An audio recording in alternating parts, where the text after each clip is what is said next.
lagi bersama kami dalam Apa Khabar Malaysia. Tadi kita dah bercakap mengenai isu ataupun topik kesihatan wanita. Sekarang ni kita nak beralih pula bercakap mengenai isu cukai. Tapi itu bukanlah cukai secara spesifik, tapi e-invoice. Apa tu e-invoice, Nurul? Ini pertama kali sebenarnya saya dengar. Adakah PDF ke? Adakah itu dikira sebagai e-invoice? Itulah kita nak kupas hari ini. Betul. Apatah lagi kita bercakap mengenai penstrukturan syarikat, ya, itu sangat memainkan peranan yang penting. Apatah lagi melibatkan bahagian pengurusan kewangan. Kerana kalau kita dengar je lembaga hasil dalam negeri akan membuatkan kita takut. Cukai, nak dengar duit kan, nak ambil duit kita lah tu. Tetapi sebenarnya sejauh manakah ianya juga turut membantu kita untuk menguruskan kewangan syarikat kita ataupun perniagaan kita dengan lebih baik lagi sebenarnya, untuk mengelakkan daripada ketidakterusan berlaku ataupun kebocoran. Kadang-kadang kita tak tahu duit itu pergi kat mana sebenarnya. Dan sebenarnya topik yang kita nak bincangkan hari ini iaitu pastinya mengenai pelaksanaan e-invoice di Malaysia. E-invoice dengar ni macam menarik sebenarnya. Macam menarik. Jadi macam itulah saya sebut tadi kan, kita ada sedikit confusion atau kekeliruan. Apakah itu sebenarnya e-invoice? Bersama kami pada hari ini Dr. Rashidah binti Cik Rosli, Pengarah Seksyen Operasi Dasar Jabatan Operasi Cukai Lembaga Hasil Dalam Negeri Malaysia. Siapa-siapa yang tak bayar cukai boleh lari sekarang. Assalamualaikum, selamat datang ke Apa Khabar Malaysia pagi ni. Okey, doktor, kita mulakan mungkin boleh kongsikan sedikit apakah yang dimaksudkan dengan e-invoice itu sendiri dan bagaimana pelaksanaannya. Macam saya sebut tadi, Mila, contohnya sekarang ni kalau kita pergi ke kedai beli barang-barang ke baju ke, kadang-kadang cashier tu akan tanya nak invoice ataupun nak receipt kertas ke ataupun nak email secara PDF. Adakah itu dikira e-invoice juga ataupun tidak? Silakan doktor. Okey, thank you Facha, thank you Nurul. Topik e-invoice ni mungkin bukan satu perkara yang barulah sebenarnya. Ia dah ada dilaksanakan di negara-negara di peringkat antarabangsa. Contohnya macam di Latin America, di Eropah dan sebahagian daripada Asia jugalah.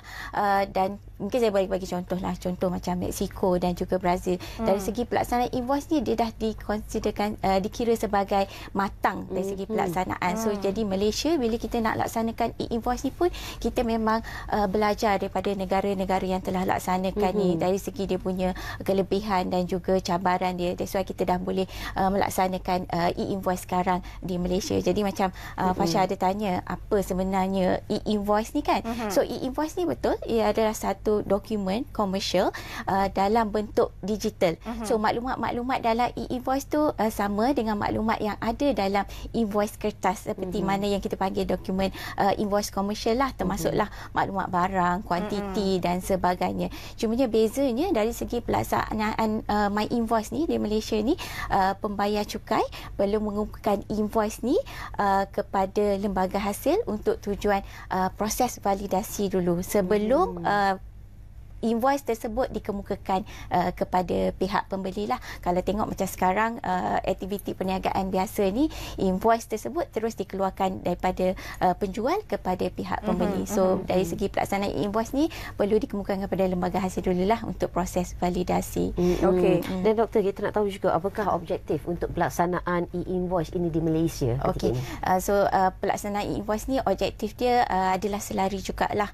Kalau kita lihat dengan rancangan Malaysia ke-12 itu, dia punya fokus utama tu memanglah ke arah memperkasakan perkhidmatan digital dan dalam masa yang sama juga pendigitalan pentadbir percukaian di Malaysia lah.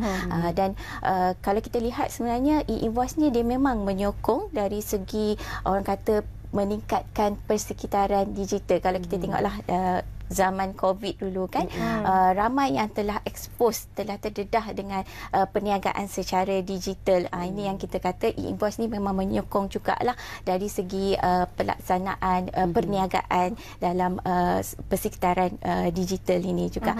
So kita tengoklah macam peniaga-peniaga kecil sekarang pun dah mula menggunakan orang kata dah guna platform e-commerce untuk merancakkan perniagaan diorang. So dalam masa yang sama juga e-invoice ni dia sebenarnya memberikan orang kata meningkatkan kecekapan perkhidmatan lah kepada pembayar cukai dan semualah peniaga, sekaligus dia menyokong kepada pematuhan cukai secara sukarela. Kita kata compliance by design lah. Tak boleh lari daripada bayar cukai lagi selepas ni. Automatically dia mempermudahkan proses tersebut. Kita nak cuba fahamkan juga mungkin ada yang kurang jelas pelaksanaan e-invoice ni macam mana?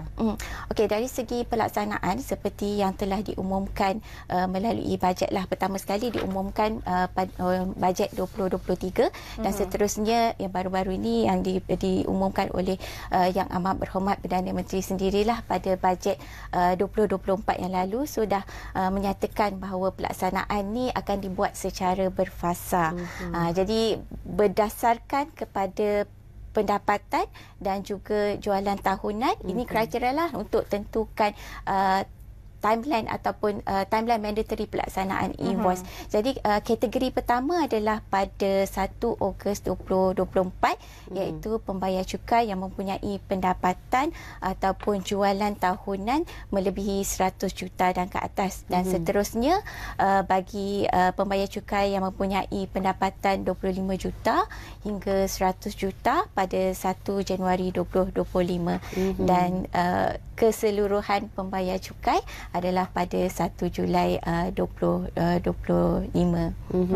Jadi maknanya kalau peniaga-peniaga kecil yang mungkin jualannya tak mencapai tahap tu tak perlu lagi dilaksanakan. Okey, pelaksanaan ini sebenarnya melibatkan semua peniaga yang ada menjalankan aktiviti komersial di Malaysia. Jadi di pihak hasil sendiri kita pun akan menyediakan platform lah terutama sekali kepada peniaga-peniaga yang di kategori kecil ni untuk membantu mereka melaksanakan e-invoice ni.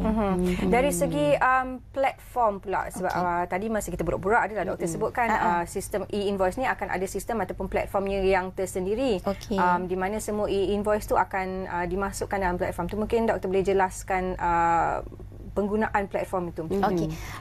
Platform ni kita panggil jugalah sebagai mekanisme untuk membantu mempermudahkan pelaksanaan yang melibatkan orang kata keseluruhan pembayar cukai yang menjalankan aktiviti komersial. Tetapi kita di pihak pembeli juga, kita juga akan memohon e-invoice itu untuk tujuan-tujuan tertentu lah. Dan untuk tujuan tersebut hasil ada menyediakan dua mekanisme lah. Yang pertama saya katakan sebagai My Invoice Portal. So portal ni memang dibangunkan oleh lembaga hasil dan boleh diakses oleh kesemua pembayar cukai lah. Kalau kata sebelum ni pembayar cukai tu tak ada sistem sendiri dalam menjalankan perniagaan, boleh menggunakan platform yang kita sediakan ni lah, portal yang kita sediakan ni untuk mengeluarkan e-invoice. Dan lagi satu kita sediakan kepada melalui orang kata application programming interface atau ringkasnya saya sebut API lah. Ini lebih kepada peniaga-peniaga yang syarikat-syarikat besar yang memang dah ada sistem sendiri, so dia perlu integrasikan API dia dengan sistem lembaga hasil lah yang kita panggil My Invoice System. So melalui API ni juga pembayar cukai boleh membuat pilihan lah, sama ada dia nak buat integrasi terus daripada sistem dia sendiri kepada lembaga hasil ataupun boleh memilih untuk menggunakan perkhidmatan teknologi provider. Jadi semua penjual, syarikat-syarikat dan juga pengguna sendiri akan menggunakan ataupun mengakses satu sistem yang universal digunakan oleh semua untuk menghantar e-invoice ni. Sebab proses seperti yang saya maklumkan tadi tu, e-invoice ni bila di-issue dia perlu automatically hantar kepada lembaga hasil. So kita akan buat proses validasi ni secara orang kata real time lah. Dan itu yang dikatakan kita sediakan platform dua jenis lah, terpulang kepada perniagaan untuk dia akses, untuk dinilai sendiri keperluan dan kehendak perniagaan dia sendiri. Mungkin ada yang transaksi dia terlalu sedikit setahun, jadi tak perlu buat integrasi. Mungkin dia rasa tak perlu buat integrasi sistem dengan sistem lembaga hasil, jadi boleh gunakan je terus My Invoice Portal. Itu antara kemudahan yang kita sediakan lah. Sebenarnya berguna untuk peniaga-peniaga kecil lah kan sebenarnya kan. Nurul, sebab selalunya kalau syarikat dah memang ada sistem sendiri, jadi seperti yang doktor lebih cakap, mudah mungkin buat integrasi. Jadi untuk peniaga-peniaga kecil yang mungkin menjalankan perniagaan secara sendiri tak ada sistem, boleh just akses kepada kita punya My Portal lah, My Invoice Portal secara percuma. Kita tidak ada kenakan sebarang kos lah. Itu ya, dengar tidak ada sebarang kos yang dikenakan. Dan yang paling menarik sekali adalah percuma. So jadi elakkan ketakutan yang tidak munasabah itu sebenarnya. sebenarnya. Okey, dan mungkin doktor boleh kongsikan apakah kebaikan ataupun manfaat yang dapat diterima melalui pelaksanaan e-invoice ni? Okey, manfaat ni sebenarnya banyaklah untuk pembayar cukai itu sendiri. Kalau kita tengok dari segi pelaksanaan invoice ialah menyokong pendigitalan. Jadi lebih mudah dari segi orang kata pengurusan invoice itu sendiri. Kalau sebelum ni kita memerlukan orang untuk mengisu invoice, tetapi melalui e-invoice ni dah melalui proses digital dapat mengurangkan orang kata kesilapan dan dari segi human resource tu pun kita dapat kurangkan juga. Dan mungkin saya boleh kongsikan jugalah dari segi manfaat bila kita laksanakan e-invoice ni, sebenarnya kita memang nak bantu meningkatkan kecekapan perkhidmatan kepada pembayar cukai. Kenapa saya kata kita bantu dari segi pembayar cukai? Macam Pasha tadi ada tanya saya lah kan, macam mana dengan pengemukaan borang.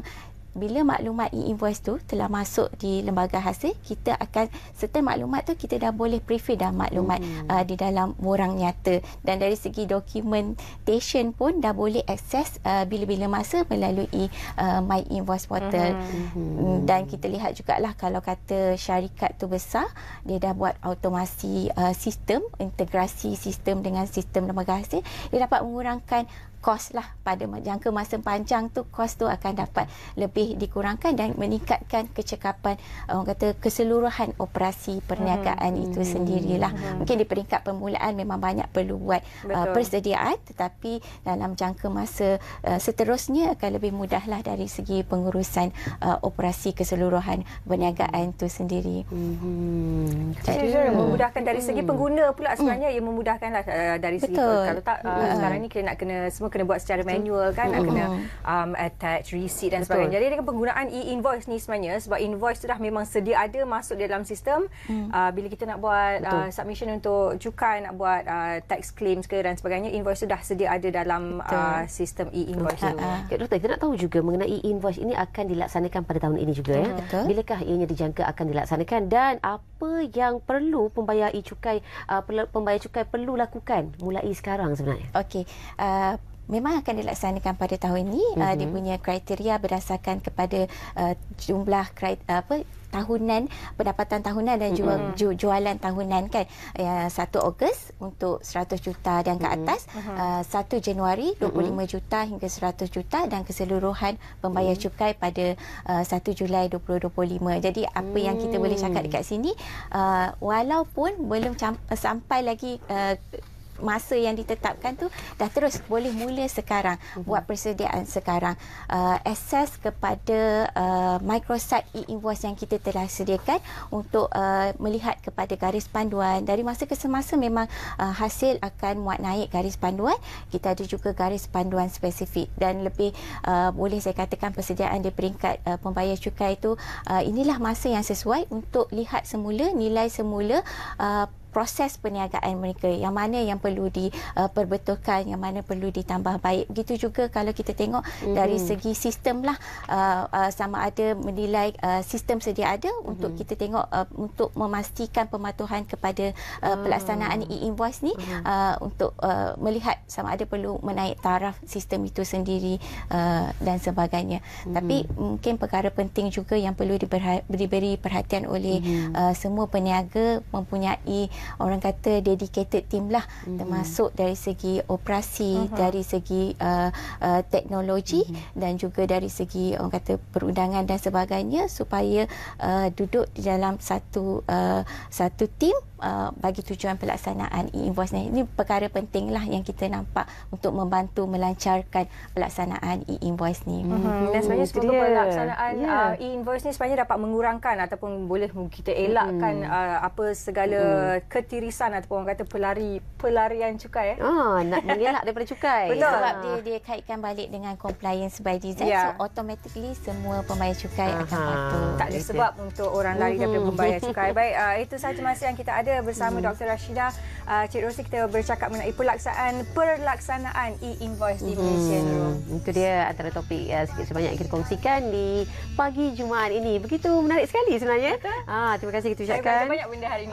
Daripada segi kesihatan, terhadap pengurusan kewangan dan segalanya melengkapkan kita menjadi insan ataupun individu yang lebih baik dari hari ke hari. Dan Assalamualaikum warahmatullahi wabarakatuh. Sehingga berjumpa lagi. Jaga diri, jaga kesihatan semua. Saya Pasha Rahim. Bye.